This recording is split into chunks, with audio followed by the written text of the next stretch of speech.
사도행전 18장 1절로 4절 말씀을 함께 보시겠습니다. 제가 한 절, 여러분이 한 절 읽으시도록 합니다. 그 후에 바울이 아덴을 떠나 고린도에 이르러 아굴라라 하는 본도에서 난 유대인 한 사람을 만나니 글라우디오가 모든 유대인을 명하여 로마에서 떠나라 한 고로 그가 그 안에 브리스길라와 함께 이달리아로부터 새로 온지라 바울이 그들에게 가매 생업이 같음으로 함께 살며 일을 하니 그 생업은 천막 만드는 것이더라. 안식일마다 바울이 회당에서 강론하고 유대인과 헬라인을 권면하니라. 아멘. 오늘은 한 부부의 아름다운 헌신이란 제목으로 말씀을 드리려고 합니다. 현대 기독교 문제점 중에 하나는 우리 믿는 사람들의 수는 날마다 증가함에도 불구하고 기독교가 세상에 미치는 영향력이 점점 쇠약해져 가고 있다고 하는 것입니다. 한국교회의 경우가 특별히 그러합니다. 지금보다 훨씬 숫자가 적었던 구한말이나 일제시대 한국교회는 사실상 사회 변혁을 주도하고 민족의 독립운동을 주도할 만큼 강력한 영향력을 이 나라와 민족에게 끼쳤습니다. 그런데 오늘날 전 인구의 4분의 1, 약 25%까지 차지하는 많은 그리스도인들의 숫자에도 불구하고 우리 기독교가 주변 사회에 아무런 영향을 끼치지 못하고 오히려 비난을 받고 손가락질을 받는 그런 일들이 많이 일어나고 있다고 하는 것입니다. 이런 이유가 무엇일까요? 저는 그 원인이 헌신된 그리스도인들이 적기 때문이다 라고 하는 것입니다. 초대교회의 영향과 그리고 능력, 권위는 초대교인들의 헌신에 있었습니다. 그들의 헌신은 문자 그대로 절대적인 헌신이었습니다. 오늘 본문에 그렇게 헌신한 그리스도인의 모습, 특별히 헌신한 한 부부의 모습을 봅니다. 오늘 본문만 아니라 성경에 나타나고 있는 그들의 삶을 보려고 하는 것입니다. 가정의 달 세 번째 우리 금요 영성 집회입니다. 가정의 달의 기본적인 단위인 부부, 이 부부의 아름다운 헌신을 통해서 하나님이 일해오신 한 부부의 이야기를 함께 여러분에게 소개해 드리려고 하는 것입니다. 남편의 이름은 아굴라이고 부인의 이름은 브리스길라입니다. 브리스길라는 애칭이고 브리스가가 원래 이름이라고 하기도 합니다. 이들 부부의 이름은 신약 성경에 6번 나타나고 있습니다. 3번은 바울 서신에, 로마서에, 고린도서에, 디모데후서에, 3번은 사도행전 18장에 나옵니다. 그런데 이 중에 4번엔 부인인 브리스길라의 이름이 먼저 나오고 남편의 이름이 뒤따라 나옵니다. 여러분, 어떤 순서를 따라서 이름을 이야기할 때 순서가 중요하다면 예수님의 제자를 얘기할 때 항상 베드로부터 하는데 베드로의 첫 번째 먼저 얘기하는데 중요한 의미가 있다면 이 집은 부인이 훨씬 더 중요한 역할을 하고 있음을 보여준다고 하는 것입니다. 즉 부인 브리스길라의 영향력이 더 컸다고 하는 것입니다. 사도행전에 보면 브리스길라라고 나오지만 바울 서신에는 정식 이름인 브리스가라고 나오고 있습니다. 이들 부부가 소개되고 있는 성경 말씀을 찾아보게 되면 그들의 주님께 대한 헌신이 5가지 면에서 집중되어 있다고 할 것입니다. 우리가 배워야 할 부분이고 헌신해야 될 부분이기도 합니다. 첫째는 부부가 서로에 대해서 헌신했습니다. 그들은 진정 함께 삶을 나누었던 부부라고 말할 수 있습니다. 오늘날 부부가 부부 생활을 하는데 비극은 많은 부부들이 한 지붕 안에 살고는 있는데 진정 함께 삶을 나누지 않아요. 마지못해 살고 있는 것 같아요. 당신은 당신 삶, 당신은 나는 내 삶 각각 있고 살아가는 것 같아요. 서로가 함께 힘을 합해서 헌신되어서 그렇게 살아가고 있지 못하다고 하는 것입니다. 성경에 보면 아굴라와 브리스길라 부부의 이름이 항상 함께 나오고 있습니다. 특별히 성경은 이들 부부가 함께 고난의 풍랑을 헤쳐나가고 있는 모습에 대해서 말해주고 있습니다. 오늘 본문 사도행전 18장 1절로 4절에 보면 이들 부부는 로마를 떠나서 고린도로 이사온 부부들이었습니다. 본문의 1절과 2절을 다시 한번 읽어보시도록 하겠습니다. 시작. 그 후에 바울이 아덴을 떠나 고린도에 이르러 아굴라라 하는 본도에서 난 유대인 한 사람을 만나니 글라우디오가 모든 유대인을 명하여 로마에서 떠나라 한 고로 그가 그 안에 브리스길라와 함께 이달리아로부터 새로 온지라 바울이 그들에게 가매. 바울 사도가 원래 소아시아 터키 서북부 지방에 전도하기 원했지만 성령이 막으시고 오히려 마게도니아 지방에 가게 하셨습니다. 마게도니아, 그리스 북부 지역이 마게도니아 지역입니다. 거기서 빌립보, 데살로니가, 베레아 등의 전도를 하면서 전도하는 박해 때문에 이제 그리스 남부 지역인 아덴에 왔습니다. 아덴, 철학의 도시입니다. 그러나 우상의 도시였습니다.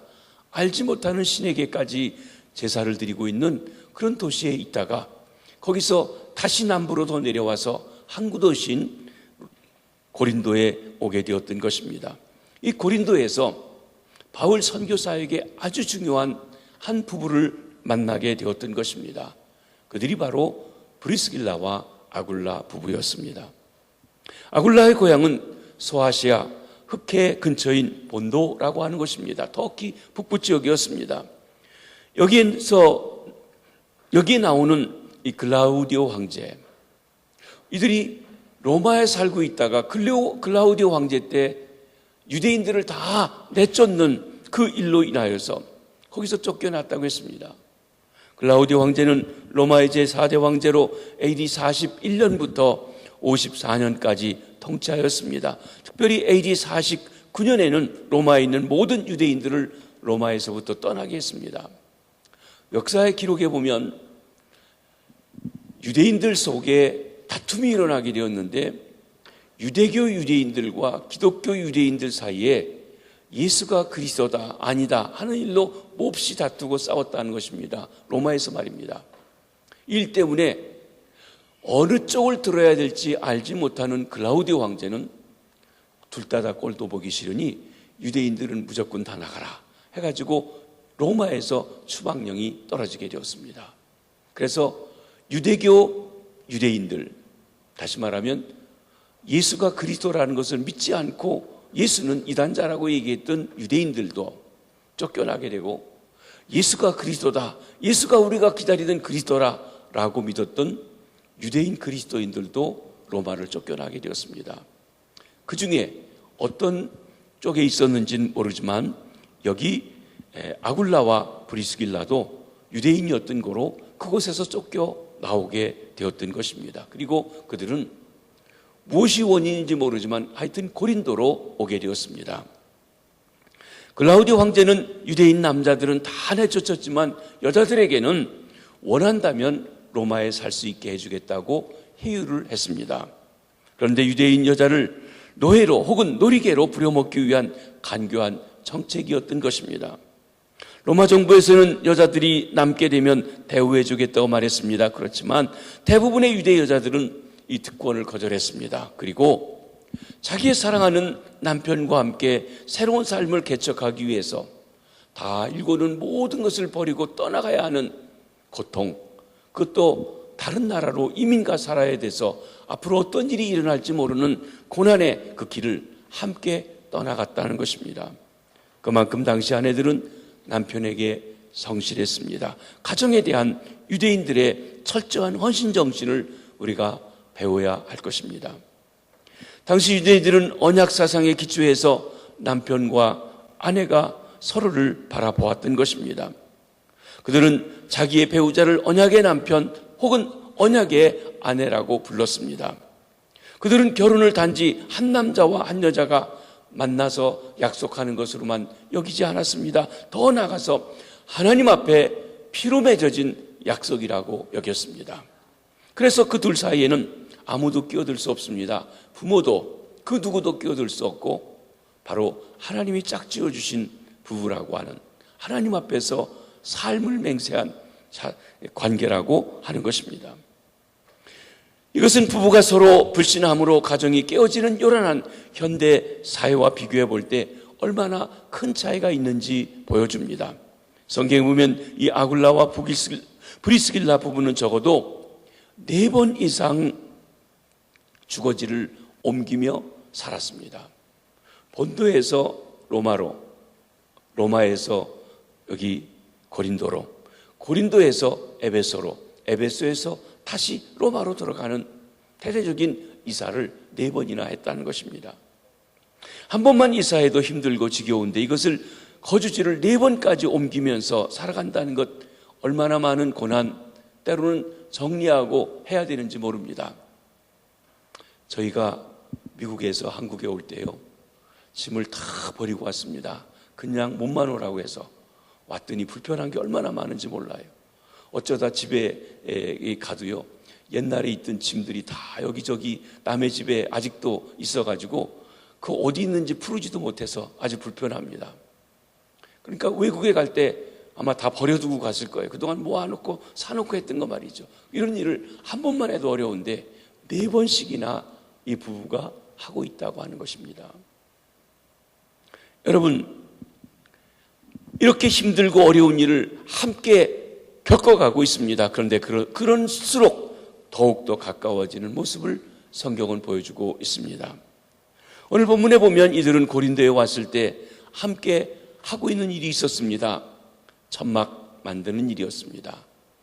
여러분, 요즘에는 어디 여행을 가든지 여관방이 있고 호텔이 있기 때문에 거기 묵으면 되지만, 옛날에는 어디 가면 이렇게 여인숙이나 여관 같은 것이 없어서 천막을 가지고 다니면서 텐트를 치고 거기 자고 이동도 했습니다. 군인들이 전투에 나갈 때도 그랬습니다. 그래서 이 천막 만드는 일이 중요한 직업 중에 하나였는데 그 일을 했던 것입니다. 그런데 누가 또 천막 만드는 일을 하고 있습니까? 바울 사도의 직업이 천막 만드는 일이었어요. 그는 그 아버지 때부터 천막 만드는 일 기술을 가지고 살아오면서 지금 복음 전하고 있었는데, 그 직업이 같은 연고로 바울과 그리고 아굴라 브리스길라 부부가 만나게 되어진 것입니다. 성경에 아굴라와 브리스길라 부부는 항상 함께 등장합니다. 재미있는 것은 신약 성경에 6번 이 부부의 이름이 나오는데, 아까도 말씀드렸지만 4번 부인의 이름이 먼저 나온다고 그랬습니다. 보통은 남편의 이름이 먼저 나오는 것이 상식입니다.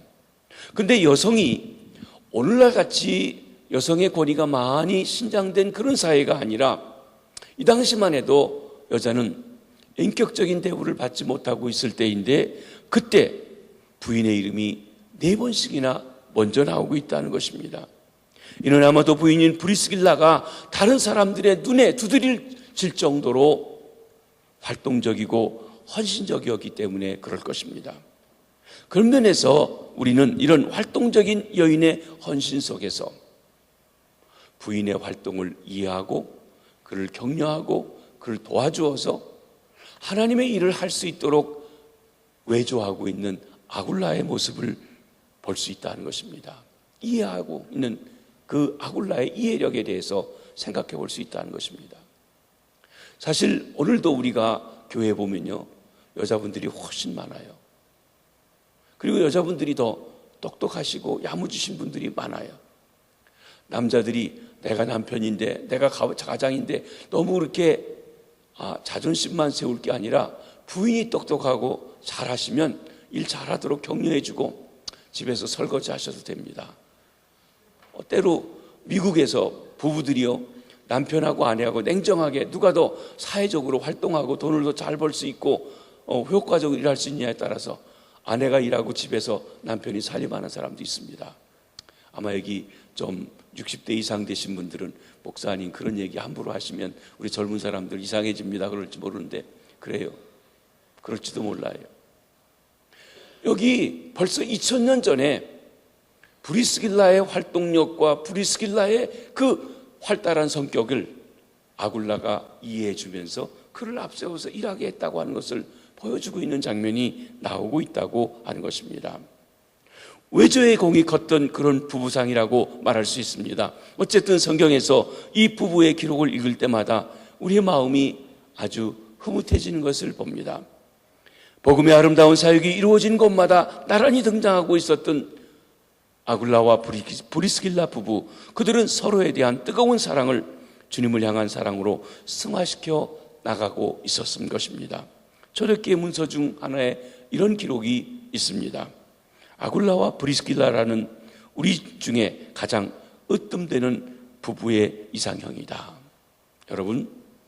여러분이 부부가 함께 예수를 믿고 있다면 한번 성경에서 이 아굴라와 브리스길라 부부에 대해서 연구하면서 우리 부부가 이들 부부를 좀 본받아서 신앙생활을 잘해보자, 이렇게 한번 생각해 보시기 바랍니다. 또 우리 아직 배우자를 구하지 못하고 있는 우리 젊은이들이 배우자를 구할 때 아굴라 같은 남편, 브리스길라 같은 여인, 그런 것도 우리가 이상형으로 생각하고 한번 생각해 볼 수 있다고 하는 것입니다. 이들은 서로에 대해서 헌신하고 살았습니다. 그렇습니다. 부부는 서로가 생명을 함께 나누는 한 몸 되어 살아가는 존재들인 것입니다. 부부의 헌신입니다. 두 번째로는 하나님의 말씀에 대한 헌신을 했습니다. 사도행전 18장 24절로 28절에 보면 여기 아볼로라고 하는 사람이 등장하고 있습니다. 24절 25절을 한번 읽어보시도록 하겠습니다. 시작. 알렉산드리아에서 난 아볼로라 하는 유대인이 에베소에 이르니 이 사람은 언변이 좋고 성경에 능통한 자라. 도를 배워 열심으로 예수에 관한 것을 자세히 말하며 가르치나 요한의 세례만 알 따름이라. 알렉산드리아, 아프리카 북부에 있는 알렉산더가 세운 아름다운 휴양 도시라고 부르고 있습니다. 거기에서부터 온 아볼로라고 하는 유대인이 있는데 그가 에베소에 이르렀다고 그랬습니다. 바울은 고린도에 있고 그리고 나중에 에베소로 가고 에베소에 있던 그 아볼로가 고린도에 오게 되어서 훗날 고린도에 나는 바울파다, 나는 아볼로파다, 나는 게바파다, 나는 예수파다라고 했던 그 아볼로에 대한 이야기입니다. 아볼로가 처음 등장하는 것입니다. 이 사람은 언변이 좋습니다. 성경에 능통합니다. 여기 성경이란 구약 성경에 능통하다는 것입니다. 일찍이 주의 도를 보아서 예수에 대해서 열심히 얘기를 하는데 예수님 얘기는 하는데 요한의 세례까지 밖에는 얘기를 모른다는 것입니다. 그러니까 예수님에 대한 얘기에서 반쪽도 안 되는 부분만 알고 있습니다. 이 아볼로 웅변이 능합니다. 학식이 있습니다. 성경에 능합니다. 아주 설교를 할 때 사람들에게 감동시키는 그런 언변을 가지고 있는 사람이었습니다.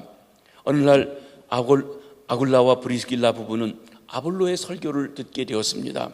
아볼로의 설교는 논리적입니다. 성경적입니다. 웅변적이었습니다. 그런데 아볼로 그 설교에는 아주 중요한 복음적인 요소가 빠진 것을 발견하게 되었습니다.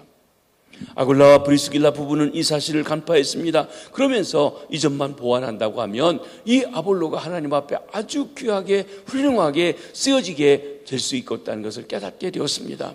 다시 말하면 이 아굴라 부부는 설교를 들으면서 그 설교에서 가장 핵심적인 부분이 빠져 있다는 것을 정확하게 지적하고 그 사람의 문제가 무엇인지를 보게 되었어요.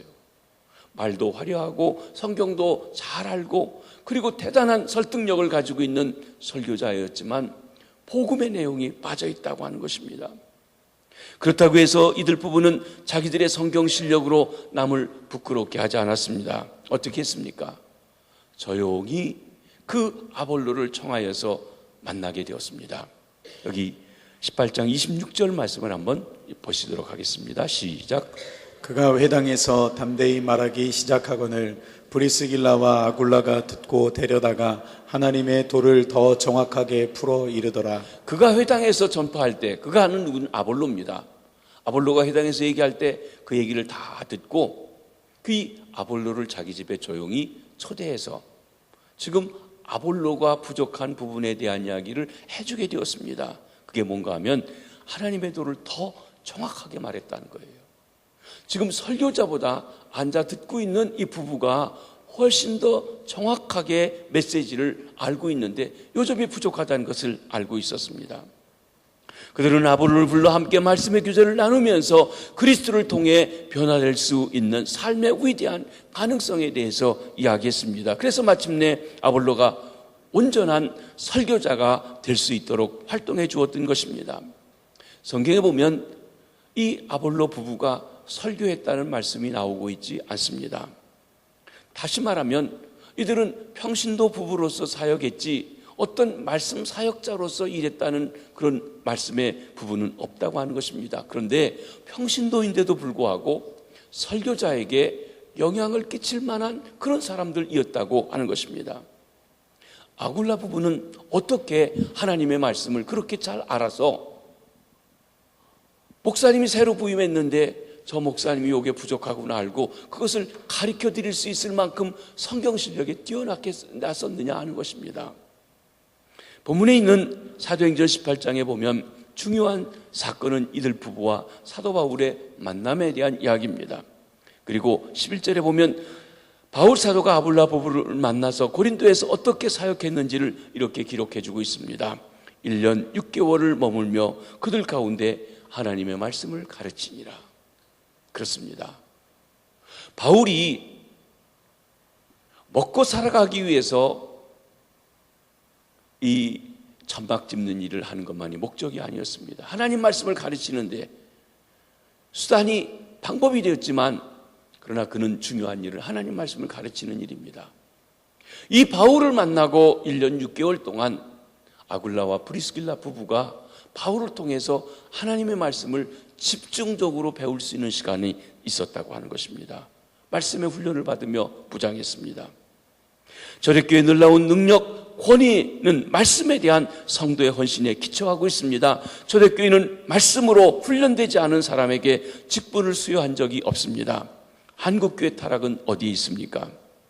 많은 이유가 있겠지만 그 중에 한 가지는 말씀에 대한 훈련이 전혀 되지 않았고 말씀에 헌신하지 않은 사람이라 할지라도 그가 교회만 조금 나오게 되면 세례를 주고 세례를 받으면 다 집사가 되고 조금 있으면 안수 집사 되고 조금 있으면 권사 되고 이렇게 되다 보니까 말씀도 모르고 하나님 말씀이 무엇인지도 모른 채 중직을 맡는다고 하는 것이에요. 제가 미국에 있을 때는요, 미국 이민교회는 조금 더 심해요. 어떤 사람은 누가 교회 와서 몇 주만 나오면 목사님 저 사람 집사 주세요 그래요. 아니 그 사람이 지금 예수를 믿는지 안 믿는지도 모르고 집사 주세요. 여러분이 그런 얘기 할 건 아니에요. 그것은 담임 목사가 교역자들이 그 사람의 신앙을 살펴서 집사를 주든지 안 주든지 할 일인데 이 사람 집사 주세요, 권사 주세요 하고 얘기하세요. 저 사람 집사감이에요. 어떻게 알아 이 집사감인지. 제가 우리 교회에 있었던 전에 목사님 중에서 제가 뵌 적은 없지만 그런 말씀을 들었어요. 제가 17대 목사니까 16대, 15대, 14대에 있었던 노찬호 목사님이 세례문답을 할 때 당신 성경 한번 읽어봤어? 아니요. 그러면 집에 가. 성경이라도 읽고 와. 그러대. 여러분 이번에 권사 임명 받으시는 분들 성경 한번 읽어보셨습니까? 장로님 되실 분들 성경 몇 번 읽어보셨습니까? 안수 집사님들 성경 공부 얼마나 하셨습니까? 어떤 면에서는 좀 그렇게 엄하게 하나님 말씀에 대한 훈련이 헌신이 필요할지 모르겠어요. 와서 조금만 있으면 세례받는 게 아니라 최소한 성경 한 번을 읽고 나서 세례받고, 그러니까 세례문답을 할 때 예수 믿느냐 안 믿느냐 하기 전에 당신 성경을 한 번 읽었냐 안 읽어서 그럼 세례문답 할 것도 없어 집에 가라고 그랬다는 거예요. 여러분 성경이 우리 삶의 표준이요 기본이요 중심이라고 하는데 집사가 되고 안수집사가 되고 권사가 되고 장로가 됐는데도 성경 한 번을 전부 읽어보지 못하고 그랬다면 문제가 있지 않냐 하는 것입니다. 그렇습니다. 아굴라 부부는 먼저 사도행전을 통해서 1년 6개월 동안 하나님의 말씀을 철저하게 훈련받을 수 있는 기회를 가졌습니다. 어떤 면에서 이 부부의 축복은 바울을 만났기 때문이었습니다. 바울이 말씀을 가르치는 그 자리에 있었기 때문에 그 삶이 변화되고 헌신되었다는 것입니다. 사랑하는 성도 여러분, 여러분은 여러분의 삶에서 성경의 진리를 알기 위해 1년 또는 2년 시간을 바쳐서 하나님의 말씀을 배우는 일에 전적으로 해보신 적이 있으신지요? 제가 미국에 있는 교회에 있을 때 베델 성서, 크로스웨이 성경 공부를 오랫동안 가르쳤습니다. 베델 성서 2년 배워야 합니다. 크로스웨이 2년 배워야 합니다. 그런데 반을 시작하면 교인들이 꼭 하는 얘기가 있어요. 목사님, 2년 동안 그렇게 할 거 없습니까? 속성으로 어떻게 안 됩니까? 우리 한국 사람들 속성을 참 좋아해요. 대학 입시 공부할 때도 영어도 속성으로, 수학도 속성으로, 그래서 성경 공부도 속성으로. 긴 걸 별로 안 좋아해요. 실제 어떤 성경 공부를 2년씩 배운다고 하면 거의 잘 안 할 거예요. 요즘 우리가 한 학기 12주, 3주 하는 것도 그것도 길다고 좀 빨리 어떻게 줄여서 안 될까요? 이러는 사람입니다. 여러분, 하나님의 말씀을 얼만큼 배우고 있습니까? 얼마나 헌신하고 있습니까? 얼마나 정확하게 알고 있습니까? 그렇습니다. 오늘날 그리스도인의 숫자는 증가하고 있음에도 불구하고 사회에 바른 영향력을 끼치지 못하는 이유는 하나님 말씀에 대한 헌신이 없기 때문이 아닌지요. 초대교회 위대하님은 이 말씀에 대한 철저한 헌신에서 왔습니다. 브리스길라와 아굴라 부부는 이러한 면에서 우리에게 큰 본보기가 됩니다. 사랑하는 성도 여러분, 말씀을 배우는 일에 먼저 여러분이 헌신하실 수 있기를 바랍니다. 하나님 말씀을 읽고 묵상하는 일에 헌신하는 은혜가 있으시기를 바랍니다. 세 번째, 복음 전도에 헌신했습니다. 아굴라와 브리스길라 부부는 복음 전하는 일을 최우선으로 살았습니다. 사도행전에 나오는 모든 사람들은 하나님 나라 확장을 위해서 뛰고 일하고 그리고 호흡했습니다. 그들이 교회와 교회 지도자들에게 충성한 것고 하나님 나라를 확장하는 가장 효과적인 도구요 방법이기 때문에 그랬습니다. 브리스길라와 아굴라 부부는 고린도에서 바울 사도를 만나 함께 장막 만드는 장사를 하면서 복음을 전했습니다. 여러분, 어떤 장사를 하면서 이 복음을 전할 때 우리 관심은 어디 있습니까? 장사하는 데 있습니다. 사업 잘 되는 데 있어요. 그리고 변두리로 그 기회에 오는 손님에게든지 어떤 형태든지 복음 전하려고 하는 거예요. 그런데 이 바울도 그렇고, 바울은 사도라 그렇다 하더라도요, 브리스길라가 아울라도 바울을 닮아서 그런지 먹고 살아가는 장사보다 더 중요한 게 뭐냐면 복음 전도예요. 그래서 복음 전도할 일이 있다면 사업도 제쳐두고 또 딴 데로 옮겨가고 하는 일을 서슴없이 하고 있다는 것입니다. 사도행전 18장 18절에 보면 바울 사도가 1년 6개월 이상 고린도에서 사역한 후에 그가 이제는 새로운 곳으로 떠납니다. 에베소로 떠납니다. 그 말씀이 18장 18절인데 한번 읽어보시도록 하겠습니다. 시작. 바울은 더 여러 날 머물다가 형제들과 작별하고 배 타고 수리아로 떠나갈새 브리스길라와 아굴라도 함께하더라. 바울이 일찍이 서원이 있었으므로 겐그레아에서 머리를 깎았더라.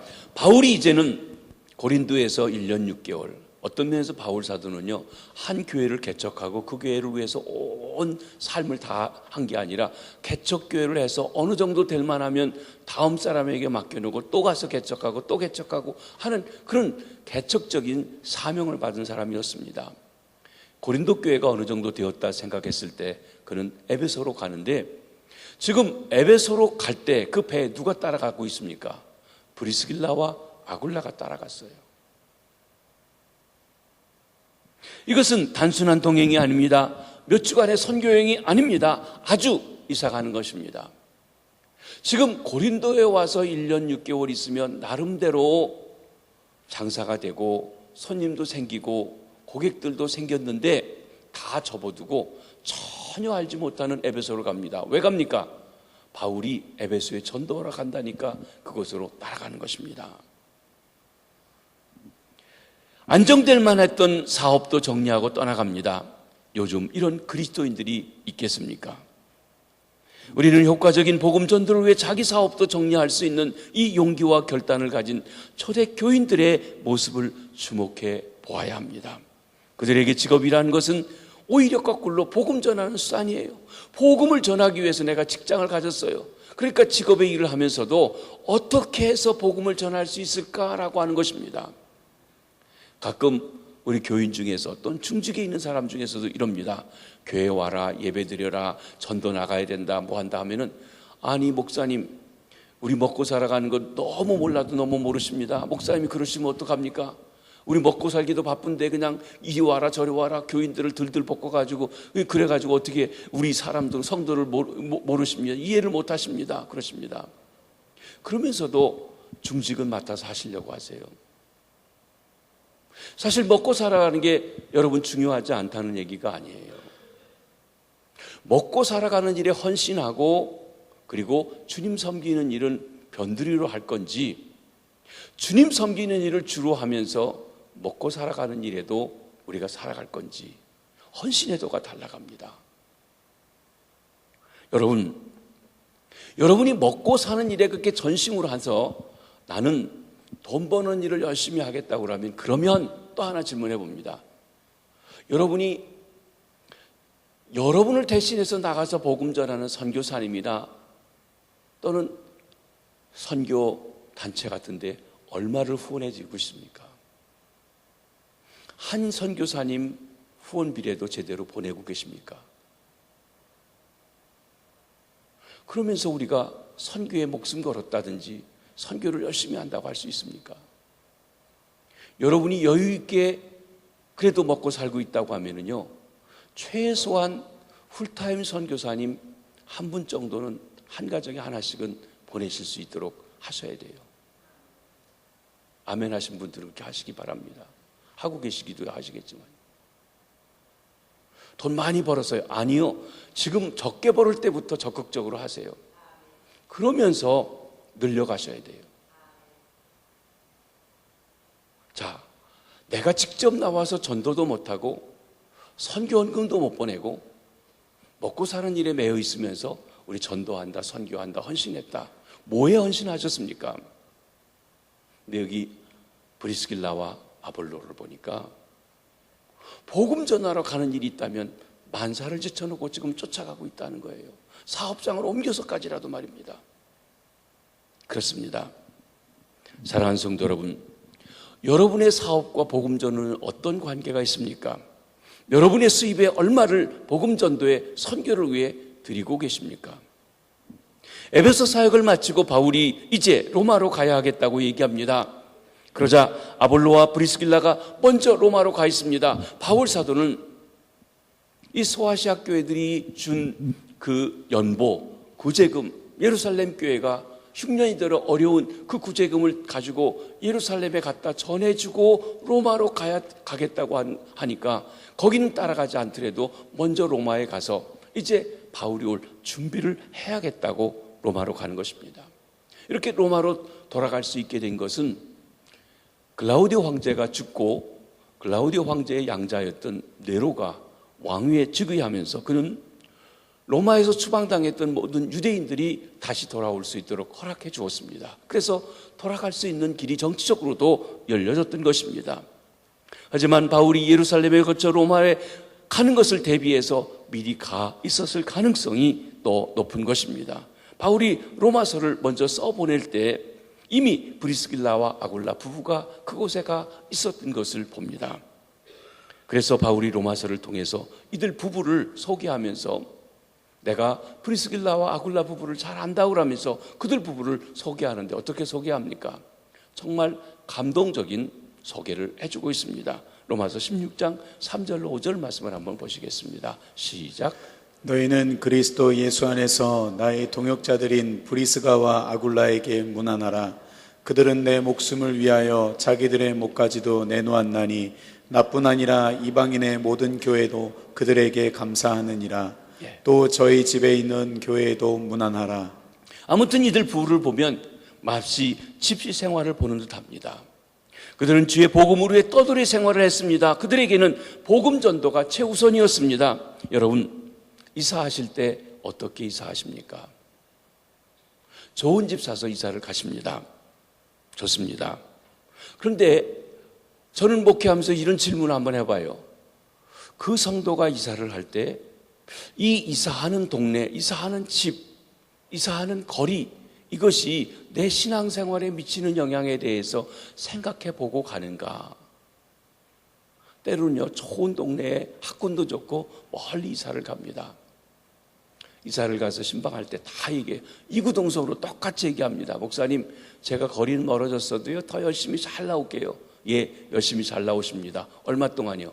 한 6개월 정도는 잘 나오십니다. 멀리 갔어도 제법이다 할 정도 잘 나와요.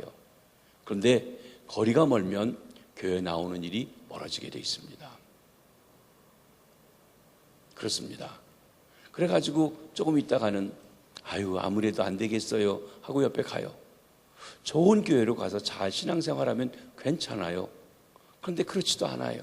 그냥 어떤 사람은 멀어진 길에 그냥 푹 쉬고 방학하고 그리고 나태해지고 신앙생활을 아주 안 하는 사람이 있어요. 그때 이런 질문을 해봅니다. 저 사람이 저 좋은 동네에 이사 간 것이 무엇을 위해서 갔을까? 이사 잘 간 건가? 영적으로는 아니에요. 여러분, 왜 그 동네로 이사 가시려고 합니까? 무엇 때문에 이사 가시려고 합니까? 목적이 무엇입니까?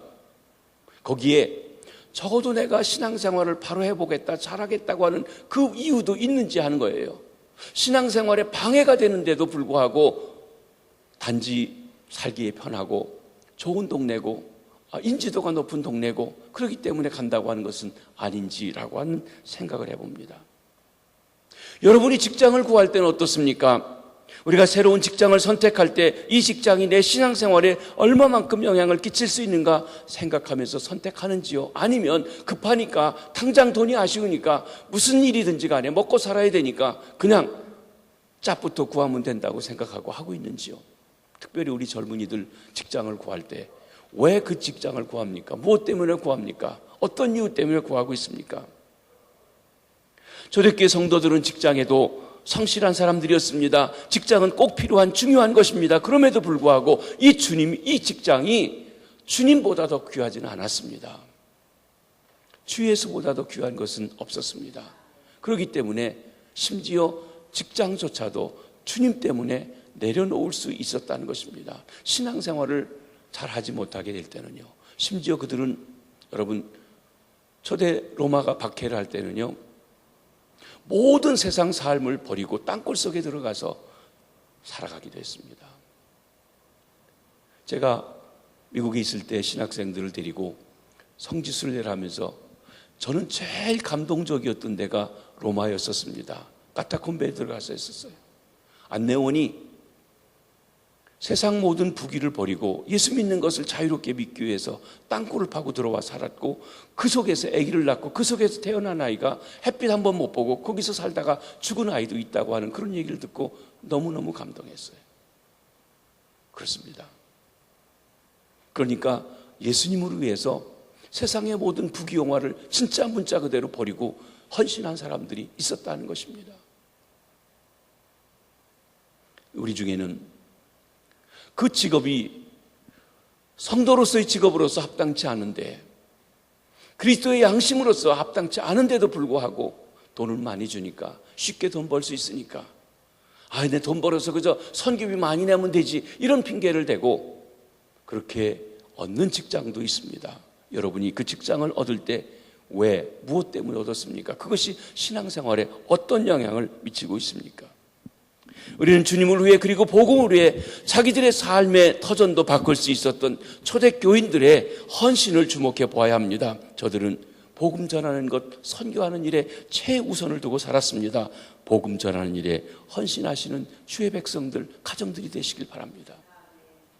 내가 입술로 전도하지만 할 수 있다면 여러분의 가정에서 우리 교회가 새성전에 들어가서 우리 집에서 하는 선교사, 지금 교회에서 알아서 정하고 하지만 이제 할 수 있으면 가정마다 내가 좋아하는 지역이 나는 터키, 나는 저 아프리카, 나는 저 중국 지하, 나는 저 북한에 전도하는 사람 이렇게 한 선교사 하심 두고 그분들에게 책임지고 선교비를 좀 보내시면 좋겠어요. 1 후원으로 하면 100만 원씩이고 2 후원으로 하면 50만 원씩이고 3 후원으로 하면 30만 원씩이니까 그러면 100만 원씩을 못하면 30만 원씩이라도 해보겠다. 내가 돈 벌어서 나는 선교에 최우선을 두고 해보겠다. 한번 해보시라는 것이에요. 조금 더 힘을 내서 말이죠. 이들의 헌신이었습니다. 헌신이 무엇입니까? 내 것을 뜯어내는 것, 몸을 뜯어내는 게 헌신이죠. 몸을 드리는 것이죠. 물질을 드리는 게 헌신입니다. 드리지 않고 말로만 헌신한다. 네 번째, 교회 헌신했습니다. 자, 로마서 16장 5절 상반절에 있는 말씀을 보시겠습니다. 시작. 또 저희 집에 있는 교회에도 문안하라. 여기 저희 집에 있는 교회도 문안하라. 저희 집은 문맥을 보면 브리스길라와 아굴라 집에 있는 교회를 얘기합니다. 고린도전서 16장 19절을 보시겠습니다. 시작. 아시아의 교회들에게 너희에게 문안하고 아굴라와 브리스가와 그 집에 있는 교회가 주 안에서 너희에게 간절히 문안하고. 여러분, 이 구절들을 보면 브리스길라와 아굴라 집에 교회가 있었다는 것입니다. 초대교회는 이렇게 건물을 가지고 사람들이 모여올 수 있는 교회가 없었기 때문에 가정교회였습니다. 가족에 모여서 예배드렸습니다. 다른 말로 하면 브리스가와 아굴라는 고린도에 있을 때에도 에베소에 가서도 로마에 가서도 자기 집을 교회로 내놓았다는 것이에요. 그곳에서 교회가 진행되었습니다. 그렇습니다.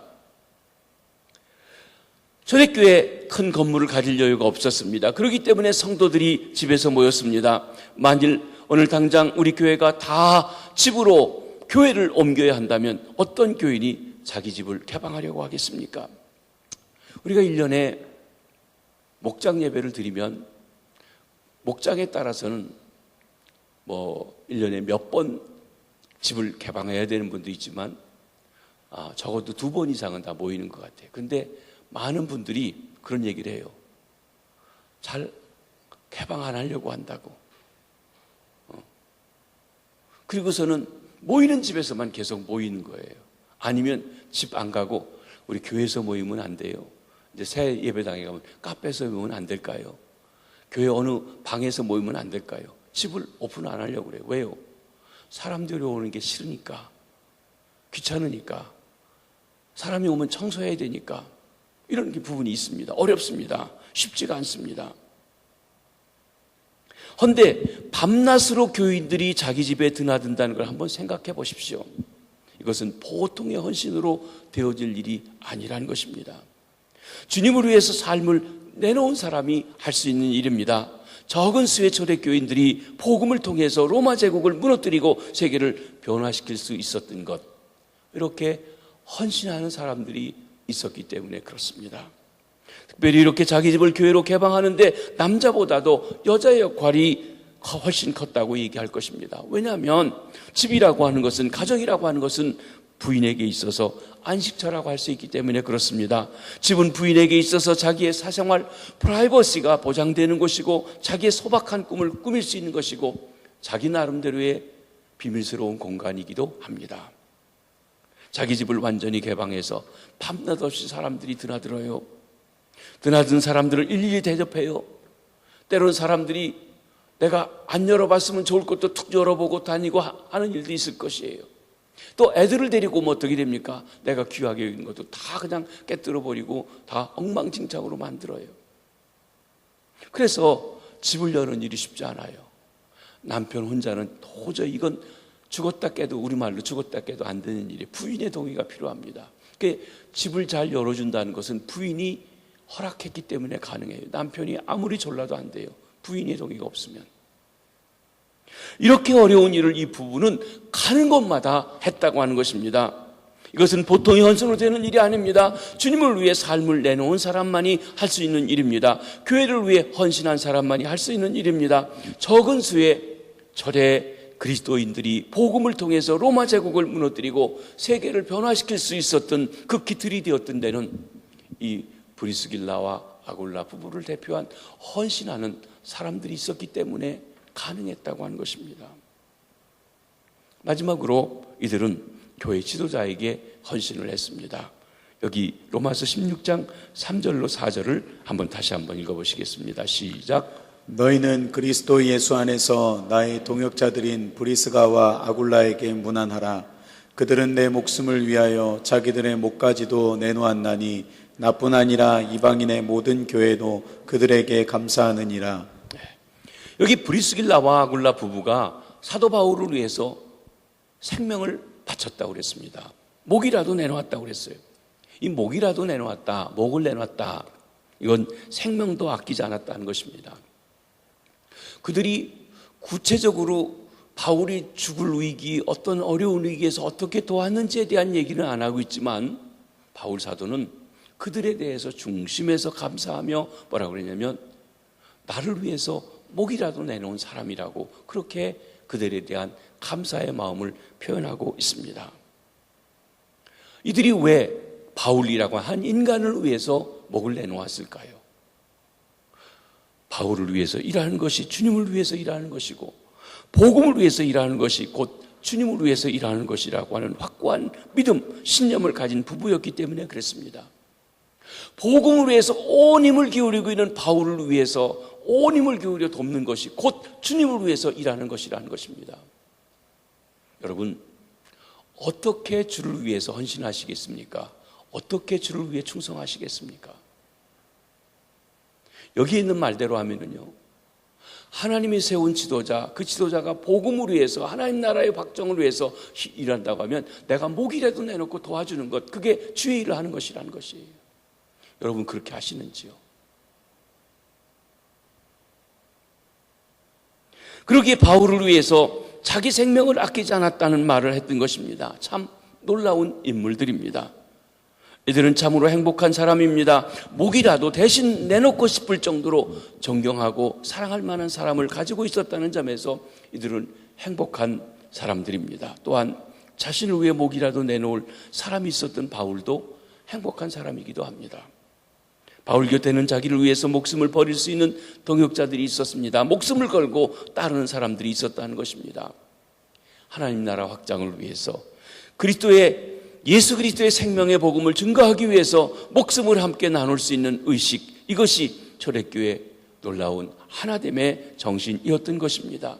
바울이 바울 될 수 있었던 것, 바로 눈에 보이지 않지만 이렇게 목숨을 걸고 돕고 쫓고 함께 했었던 브리스길라와 아굴라 부부 같은 사람들이 있었기 때문에 그 혼자 힘으로 온 지구를 돌아다니면서 당시의 지중해 난을 다 돌아다니면서 복음을 전하고 교회를 개척하고 성도들을 권면하고 이단과 싸우고 또 그들에게 편지를 보내고 하는 일들을 할 수 있었던 것입니다. 또 이런 섬김의 정신을 가지고 지원했기 때문에 바울의 세계 선교가 가능했던 것입니다. 목회자 여러분, 교회를 지도하는 지도자인 장로님 여러분, 여러분들을 목숨 걸고 따를 만한 분들이 있으신지요? 그들에게 꿈을 주고 저만하면 내가 목숨 걸고라도 저분을 돕고 협력하고 따르고 위해 주려야 되겠다라고 할 만한 그런 삶을 살아가고 계시냐 하는 것입니다. 사랑하는 성도 여러분, 목을 내놓고 따를 만한 지도자들을 만나셨는지요? 어떤 면에서 오늘날의 문제는 지도자들의 문제일지도 모릅니다. 정말 성도들에게 신뢰받고 존중받고 목이라도 내놓고 싶을 만큼 인격적이고 꿈과 비전을 주고 헌신적이고 자기 욕심과 야망이 아니라 하나님 나라를 위해서 희생하고 헌신하는 그런 지도자들이 없기 때문에 교인들이 실망하고 또 떠나가는지도 모릅니다. 그런 면에서 우선적으로는 바울과 같이 희생적인 헌신적인 그런 지도자가 먼저 필요할 것입니다.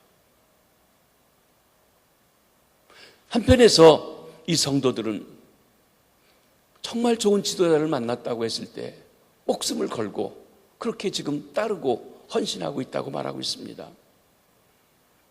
바울 사도가 복음을 전한 지 300년이 채 되지 않은 주 313년, 기독교를 그렇게도 박해하던 로마 제국이 기독교를 국교로 공인하게 된 것, 브리스길라와 아굴라 부부같이 초대교회 성도들이 헌신이 있었기 때문에 가능했던 것입니다.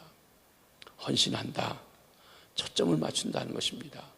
여러분, 햇빛이 비치면은요, 햇빛 때문에 더웁기도 하고 뜨겁기도 합니다. 그런데요, 햇빛을 가지고 그 돋보기에다가 햇빛을 받아서 한 곳에 초점을 맞추면 여러분, 종이도 타고 뭐든지 태울 수 있는 힘이 생깁니다. 퍼지면 그냥 따뜻하지만 불은 안 나요. 부흥의 불길이 일어나려면, 생명의 불길이 일어나려면 초점을 맞춰야 돼요. 이것저것 다 할 거 다 하고서는 안 된다는 것이에요. 헌신, 무엇인가 내가 초점을 맞춰서 거기에 헌신해야 될 부분이 있다는 것입니다. 남편 여러분, 우리 헌신이 아내에게 있어야 합니다. 아내 여러분, 여러분의 헌신이 다른 사람 끼웃거리는 데가 아니라 남편에게 있어야 합니다. 성도 여러분, 우리 헌신이 하나님 말씀에 있어야 돼요. 하나님 말씀을 배우는데 온 힘을 기울여야 돼요. 예배하기에 힘써야 돼요. 그리고 우리는 어떻게 해서든지 내게 생명을 주는 그 복음을 나 아닌 다른 사람에게도 전해서 하나님이 그토록 원하는 생명 구원하는 일에 힘써야 되겠고, 또 복음 전도를 위해서 나가 일하고 있는 사람들을 협력하기 위해서 내가 사업하는 일도, 돈을 모으는 일도 내 걸 절약해서라도, 헌신해서라도 더 드리겠다고 하는 그런 헌신이 필요하다는 것입니다. 또 하나님께서 한 몸 되어 이루게 한 교회에 헌신해야 합니다. 교회를 위해서 내 가정도 내어놓고 내 불편함도 내려놓고 함께 공동체가 가까워지도록 드리는 일들이 필요합니다.